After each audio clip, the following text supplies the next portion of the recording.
ಓದಿ ಓದಿ ಆದ್ರೆ ನಮ್ಮನಕ್ಕೆ ಓದಿ ಆದ್ರೆ ಇನ್ನೊಂದಾದ್ರೆ ಅಲ್ಲ ಹೊಡ್ತಾರೆ ನಮ್ಮ ಗಾಡಿ ಅಡ್ಡ ಬಂದ್ಬಿಟ್ರೆ ಅಲ್ಲೇ ಹಸಗುಂಡೆ ಹತ್ರ ಆದ್ರೆ ಇದು ಆದ್ರೆ ಅದು ಆದ್ರೆ ಹೇಳ್ತೀನಿ ಅವ್ರ ಅಮ್ಮನ ಕೇಸ್ ಒಳ ಮಕ್ಕಳು ಮಾಡ್ತೀನಿ ಅವ್ರ ಅಮ್ಮನ ದೇಗ ಆದ್ರೆ ಅದಾದ್ರೆ ಹೇಳ್ತೀನಿ 4 ಜನ ಓಡೋದು ಈ ಕಡೆ ಇದಕ್ಕೆ ಓಡೋದ್ರಲ್ಲ ಕೆಳಗಡೆ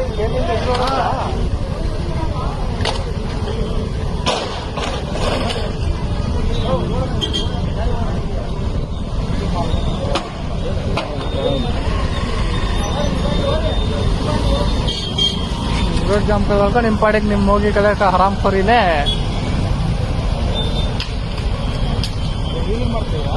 ವೀಲಿಂಗ್ ಮಾಡಿ ಆ ಗಾಡಿ ಬಿದ್ದವ್ರೆ ಅಲ್ಲಿ ಗಾಡಿ ನಿಂತೈತೆ